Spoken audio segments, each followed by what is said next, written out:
ओम शांति।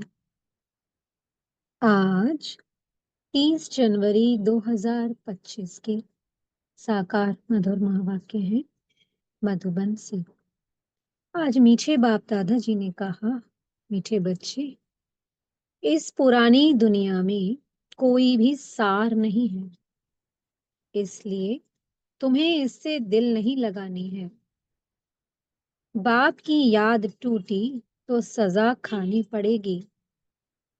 तो बाबा ने कहा, इस पुरानी दुनिया में कुछ भी नहीं है, कोई सार नहीं है।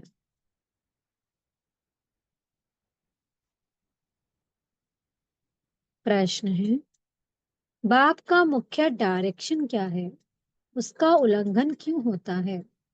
उत्तर है, बाप का डायरेक्शन है, किसी से सेवा मत लो, क्योंकि तुम खुद सर्वेंट हो, परंतु देह अभिमान के कारण बाप के इस डायरेक्शन का उल्लंघन करते हैं। बाबा कहते, तुम यहाँ सुख लेंगे तो वहां का सुख कम हो जाएगा। कई बच्चे कहते हैं, हम तो इंडिपेंडेंट रहेंगे, परंतु तुम सब बाप पर डिपेंड करते हो कि बाबा ही है जो हमें पवित्र बनाकर घर ले जाते हैं, हमें सुखधाम में ले जाते हैं।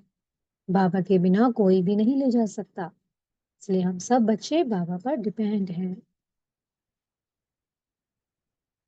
गीत चला है, दिल का सहारा टूट ना जाए। ओम शांति। शिव भगवानुवाच, अपने सालिग्रामों प्रति। शिव और सालिग्राम को तो सब मनुष्य जानते हैं, दोनों निराकार हैं। अब श्री कृष्ण भगवानुवाच कह नहीं सकते, भगवान एक ही होता है। तो शिव भगवानुवाच किसके प्रति? रूहानी बच्चों प्रति। बाबा ने समझाया है कि बच्चों का अब कनेक्शन है ही बाप से, क्योंकि पतित पावन ज्ञान का सागर स्वर्ग का वर्षा देने वाला तो शिव बाबा ही ठहरा। याद भी उनको करना है।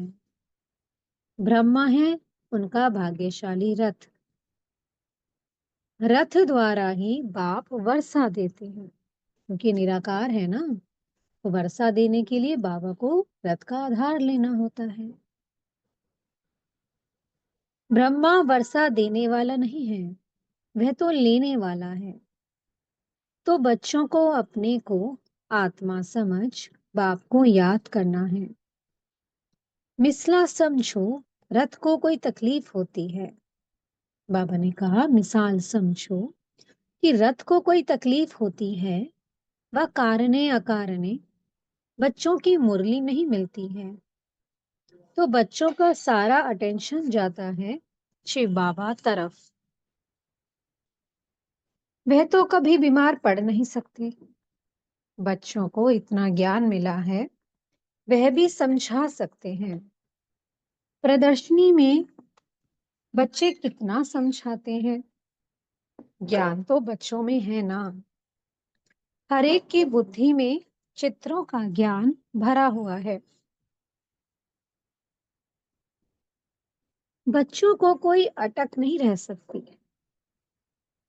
समझो, पोस्ट का आना जाना बंद हो जाता है, स्ट्राइक हो जाती है, फिर क्या करेंगे? ज्ञान तो बच्चों में है, समझाना है। सतयुग था, अब कलयुग पुरानी दुनिया है।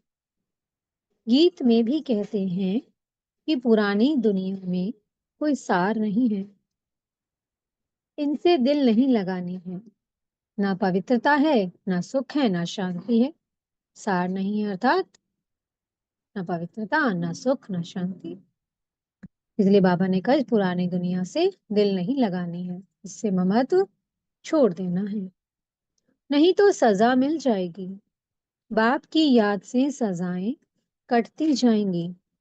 ऐसा ना हो कि बाप की याद टूट जाए, फिर सजा खानी पड़े। और पुरानी दुनिया में चले जाएं। ऐसे तो ढेर गए हैं जिनको बाप याद भी नहीं है। पुरानी दुनिया से दिल लग गई, जमाना बहुत खराब है। कोई से दिल लगाई तो सजा बहुत मिलेगी।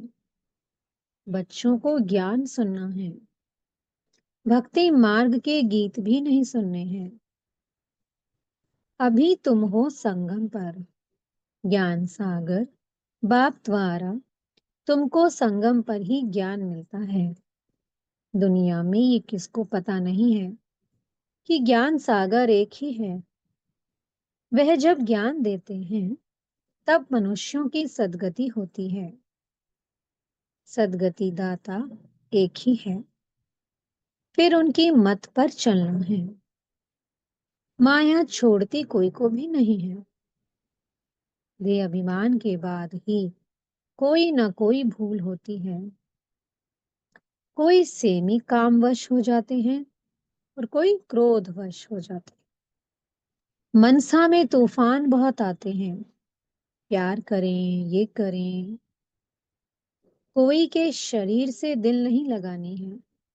बाप कहते हैं अपने को आत्मा समझो तो शरीर का भान ना रहे। जितना जितना हम आत्मा समझने की प्रैक्टिस करते हैं तो शरीर का भान धीरे धीरे स्वतः ही छूटता जाता है। नहीं तो बाप की आज्ञा का उल्लंघन हो जाता है। देह अहंकार से नुकसान बहुत होता है। इसलिए देह सहित सब कुछ भूल जाना है। सिर्फ बाप को और घर को याद करना है। आत्माओं को बाप समझाते हैं, शरीर से काम करते मुझे याद करो तो विकर्म भस्म हो जाएंगे। रास्ता तो बहुत सहज है। ये भी समझते हैं तुमसे भूलें होती रहती हैं, परंतु ऐसा ना हो। भूलों में फंसते ही जाओ। एक बारी भूल हुई, फिर वह भूल नहीं करनी चाहिए। अपना कान पकड़ना चाहिए कि ये भूल नहीं होगी। तो जब भी कोई गलती हो जाए तो उसी दिन बाबा ने कहा कान पकड़ लेना चाहिए कि अब से फिर ये गलती नहीं होगी। दृढ़ संकल्प कर लो। मम्मा हमेशा जब भी कोई गलती होती थी तो अपनी साड़ी के पल्लू में गांठ बांध लेती थी कि आज के बाद अब ये गलती नहीं होगी। वैसे ही प्रैक्टिस हम भी कर सकते हैं। पुरुषार्थ करना चाहिए। अगर घड़ी घड़ी भूल होती है तो समझना चाहिए हमारा बहुत नुकसान होगा। भूल करते करते तो दुर्गति को पाया है ना। इतनी बड़ी सीढ़ी उतरकर क्या बने हैं। आगे तो ये ज्ञान नहीं था। अभी नंबरवार पुरुषार्थ अनुसार ज्ञान में सब प्रवीण हो गए हैं। जितना हो सके अंतर्मुखी भी रहना है। मुख से कुछ कहना नहीं है। जो ज्ञान में प्रवीण बच्चे हैं वह कभी पुरानी दुनिया से दिल नहीं लगाएंगे। उनकी बुद्धि में रहेगा कि हम तो रावण राज्य का विनाश करना चाहते हैं। ये शरीर भी पुराना रावण संप्रदाय का है, तो हम रावण संप्रदाय को क्यों याद करें। एक राम को याद करें। सच्चे पिता व्रता बने ना। बाप कहते हैं मुझे याद करते रहो तो तुम्हारे विकर्म विनाश हो जाएंगे। पिता व्रता अथवा भगवान व्रता बनना चाहिए कि मेरा तो बस एक शिव बाबा, दूसरा ना कोई। भक्त भगवान को ही याद करते हैं कि हे भगवान आकर हमें सुख शांति का वर्षा दो। भक्ति मार्ग में तो कुर्बान जाते हैं, बलि चढ़ते हैं। यहाँ बलि चढ़ने की तो बात है ही नहीं। हम तो जीते जी मरते हैं, गोया बलि चढ़ते हैं। ये है जीते जी बाप का बनना, क्योंकि उनसे वर्षा लेना है, उनकी मत पर चलना है। जीते जी बलि चढ़ना, वारी जाना वास्तव में अभी की बात है। भक्ति मार्ग में वह फिर कितना जीव घात आदि करते हैं। यहाँ जीव घात की बात नहीं। बाप कहते हैं अपने को आत्मा समझो। बाप से योग लगाओ, दे अभिमान में नहीं आओ। उठते बैठते बाप को याद करने का पुरुषार्थ करना है। 100% पास तो कोई हुआ नहीं है, नीचे ऊपर होते रहते हैं। भूलें होती हैं, उस पर सावधानी नहीं मिलेगी तो भूलें छोड़ेंगे कैसे। माया किसको भी छोड़ती नहीं है। कहते हैं बाबा हम माया से हार जाते हैं, पुरुषार्थ करते भी हैं, फिर पता नहीं क्या होता है। हमसे इतनी कड़ी भूलें पता नहीं कैसे हो जाती हैं। समझते भी हैं ब्राह्मण कुल में इससे हमारा नाम बदनाम होता है। फिर भी माया का ऐसा वार होता है जो समझ में नहीं आता। ध्येय अभिमान में आने से जैसे बेसमझ बन जाते हैं। बेसमझी के काम होते हैं तो ग्लानि भी होती और वर्षा भी कम हो जाता है। तो जो कोई ऐसे काम करता है जिससे बाप की ग्लानि होती है तो खुद की भी ग्लानि कर रहे हैं और बाबा की भी ग्लानि कर रहे हैं। तो उससे क्या हो गया, वर्षा भी कम हो गया। ऐसे बहुत भूले करते हैं। माया ऐसा जोर से थप्पड़ लगा देती है जो खुद तो हार खाते हैं और फिर गुस्से में आकर किसको थप्पड़ व जूता आदि मारने लग पड़ते हैं। फिर पश्चाताप भी करते हैं। बाबा कहते हैं कि अब तो बहुत मेहनत करनी पड़े, अपना भी नुकसान किया तो दूसरे का भी नुकसान किया, कितना घाटा हो गया। राहु का ग्रहण बैठ गया। अब बाप कहते हैं दे दान तो छूटे ग्रहण। राहु का ग्रहण बैठता है तो फिर वह टाइम लेता है। सीढ़ी चढ़कर फिर उतरना मुश्किल होता है। मनुष्य को शराब की आदत पड़ती है तो फिर वह छोड़ने में कितनी मुश्किलात होती है। सबसे बड़ी भूल है काला मुंह करना। घड़ी घड़ी शरीर याद आता है, फिर बच्चे आदि होते हैं तो उनकी ही याद बनी रहती है। वह फिर दूसरों को ज्ञान क्या देंगे, उनका कोई सुनेंगे भी नहीं। हम तो अभी सबको भूलने की कोशिश कर एक को याद करते हैं। इसमें संभाल बहुत करनी पड़ती है। माया बड़ी तीखी है। सारा दिन शिव बाबा को याद करने का ही ख्याल रहना चाहिए। अब नाटक पूरा होता है, हमको जाना है। अब इस नाटक के पूरे होने का समय आ चुका है और हमको अब घर जाना है, इसलिए इस पुरानी दुनिया को भूल जाना है।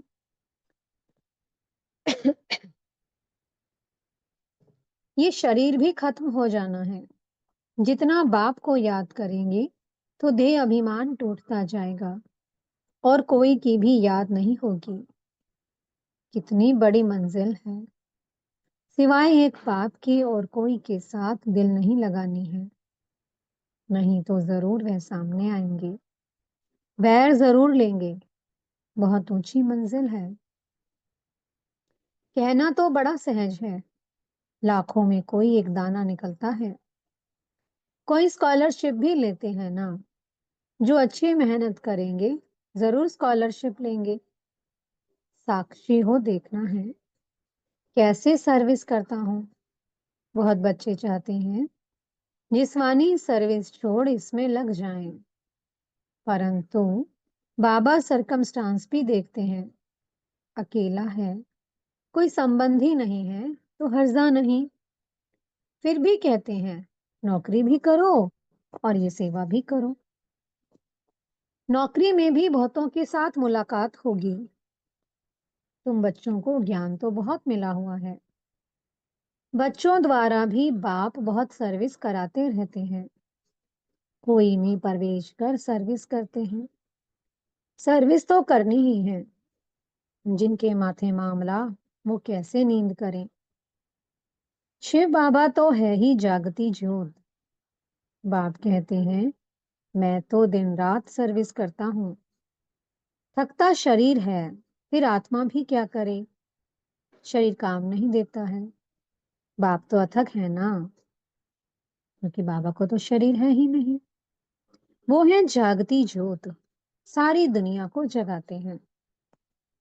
उनका पाठ ही वंडरफुल है, जिसको तुम बच्चों में भी थोड़े जानते हैं।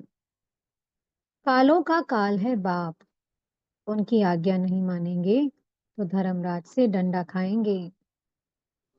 बाप का मुख्य डायरेक्शन है, किसी से सेवा मत लो, परंतु दे अभिमान में आकर बाप की आज्ञा का उल्लंघन करते हैं। बाबा कहते, तुम खुद सर्वेंट हो, यहाँ सुख लेंगे तो वहां सुख कम हो जाएगा।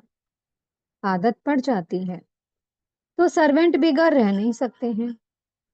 क्या कहते हैं कि हम तो इंडिपेंडेंट रहेंगे, परंतु बाप कहते हैं कि डिपेंड रहना अच्छा है।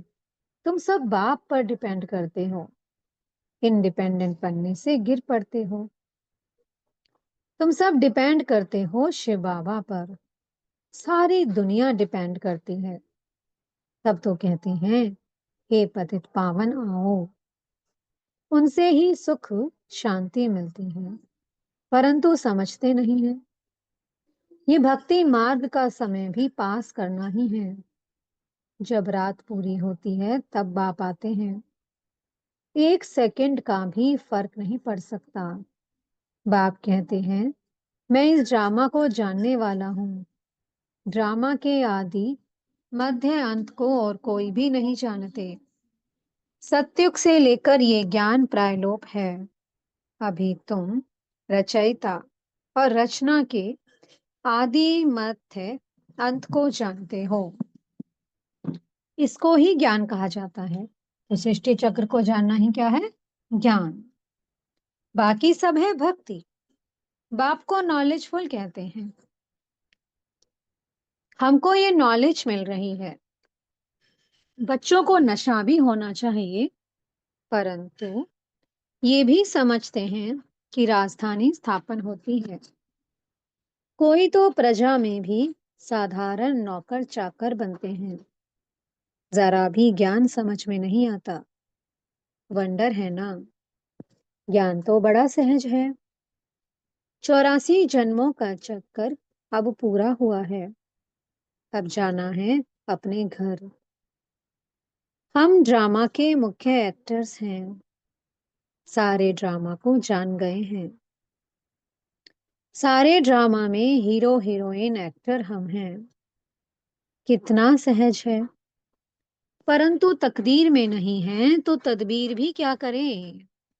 पढ़ाई में ऐसा होता है, कोई नापास हो जाते हैं। कितना बड़ा स्कूल है। राजधानी स्थापन होनी है। अब जितना जो पढ़ेंगे, बच्चे जान सकते हैं कि हम क्या पद पाएंगे। ढेर के ढेर हैं। अब सब वारिस तो नहीं बनेंगे। पवित्र बनना बड़ा मुश्किल है। बाप कितना सहज समझाते हैं। अब नाटक पूरा होता है। बाप की याद से सतो प्रधान दुनिया का मालिक बनना है। जितना हो सके याद में रहना है, परंतु तकदीर में नहीं है तो फिर बाप के बदले और को याद करते हैं। दिल लगाने से फिर रोना भी बहुत पड़ता है। बाप कहते हैं, इस पुरानी दुनिया से दिल नहीं लगानी है, ये तो खत्म होनी है। ये और कोई को पता नहीं है। वह तो समझते हैं कि कलयुग अभी बहुत समय चलना है। घोर नींद में सोए पड़े हैं। तुम्हारी ये प्रदर्शनी प्रजा बनाने के लिए विहंग मार्ग की सर्विस का साधन है। राजा रानी भी कोई निकल पड़ेगा। बहुत हैं जो सर्विस का शौक रखते हैं। फिर कोई गरीब, कोई साहूकार है, औरों को आप समान बनाते हैं। उनका भी फायदा तो मिलता है ना। अंधों की लाठी बनना है। सिर्फ ये बतलाना है कि बाप और वर्षे को याद करो, विनाश सामने खड़ा है। जब विनाश का समय नजदीक देखेंगे, तब तुम्हारी बातों को सुनेंगे। तुम्हारी सर्विस भी वृद्धि को पाती जाएगी। समझेंगे कि बरोबर ठीक है। तुम रड़ियां तो मारते रहते हो कि विनाश होना है। तुम्हारी प्रदर्शनी, मेला, सर्विस वृद्धि को पाती रहेगी। कोशिश करनी है कि कोई अच्छा हॉल मिल जाए। किराया देने के लिए तो हम तैयार हैं। बोलो, तुम्हारा और ही नाम वाला होगा। ऐसे बहुतों के पास हॉल पड़े होते हैं। पुरुषार्थ करने से 3 पैर पृथ्वी के मिल जाएंगे। जब तक तुम छोटी छोटी प्रदर्शनी रखो, शिव जयंती भी तुम मनाएंगे तो आवाज होगा। तुम लिखते भी हो। शिव जयंती की छुट्टी का दिन मुकर्रर करो। वास्तव में जन्मदिन तो एक का ही मनाना चाहिए। वही पतित पावन है। स्टैंप भी वास्तव में असली ये त्रिमूर्ति की है। सत्यमेव जयते। ये है विजय पाने का समय। समझाने वाला भी अच्छा चाहिए। सभी सेंटर्स के जो मुख्य हैं, उन्हों को अटेंशन देना पड़े। अपनी स्टैंप निकाल सकते हैं। ये है त्रिमूर्ति शिव जयंती। सिर्फ शिव जयंती कहने से समझ नहीं सकेंगे। क्या कहना है? त्रिमूर्ति शिव जयंती। अब काम तो बच्चों को ही करना है। बहुतों का कल्याण होगा तो कितनी लिफ्ट मिलेगी। सर्विस की लिफ्ट बहुत मिलती है। प्रदर्शनी से बहुत सर्विस हो सकती है। प्रजा तो बनेगी ना। बाबा देखते हैं सर्विस पर किन बच्चों का अटेंशन रहता है। दिल पर भी वही चढ़ेंगे। अच्छा, मीठे मीठे सी की लदे बच्चों प्रति माता पिता बाप दादा का याद प्यार और गुड मॉर्निंग। रूहानी बाप की रूहानी बच्चों को नमस्ते। हम रूहानी बच्चों की मीठी रूहानी बाप दादा जी को बहुत बहुत याद प्यार, गुड मॉर्निंग और नमस्ते। धारणा के लिए मुख्य सार है। पहला पॉइंट, अगर एक बार कोई भूल हुई तो उसी समय कान पकड़ना है। दोबारा वह भूल ना हो। कभी भी देह अहंकार में नहीं आना है। ज्ञान में प्रवीण बन अंतर्मुखी रहना है। दूसरा पॉइंट है, सच्चा पिता व्रता बनना है। जीते जी बलि चढ़ना है। किसी से भी दिल नहीं लगाने हैं। बेसमझी का कोई भी काम नहीं करना है। मीठे सतगुरु जी वरदान दे रहे हैं। जुदाई को सदाकाल के लिए विदाई देने वाले स्नेही स्वरूप भव। जो स्नेही को पसंद है, वही स्नेह करने वाले को पसंद हो। यही स्नेह का स्वरूप है। चलना, खाना, पीना, रहना स्नेही के दिल पसंद हो। इसलिए जो भी संकल्प व कर्म करो तो पहले सोचो कि ये स्नेही बाप के दिल पसंद है। ऐसे सच्चे स्नेही बनो तो निरंतर योगी, सहज योगी बन जाएंगे। यदि स्नेही स्वरूप को समान स्वरूप में परिवर्तन कर दो तो अमर भव का वरदान मिल जाएगा और जुदाई को सदा काल के लिए विदाई मिल जाएगी। स्लोगन है, स्वभाव इजी और पुरुषार्थ अटेंशन वाला बनाओ। आज की मनसा सेवा है, अपनी शक्तिशाली मनसा द्वारा सकाश देने की सेवा करो। जैसे बीज में सारा वृक्ष समाया रहता है, ऐसे संकल्प रूपी बीज में सारे वृक्ष का विस्तार समा जाए। तब संकल्पों की हलचल समाप्त होगी। आज जैसे कि आजकल दुनिया में राजनीति की हलचल, वस्तुओं के मूल्य की हलचल, करेंसी की हलचल, कर्म भोग की हलचल, धर्म की हलचल बढ़ती जा रही है। उस हलचल से स्वयं को व सर्व को बचाने के लिए मन बुद्धि को एकाग्र करने का अभ्यास करते, सकाश देने की सेवा करते रहो। ओम शांति। बहुत बहुत शुक्रिया प्यारे प्यारे हमारे मीठे मीठे बाप दादा जी का। ओम शांति।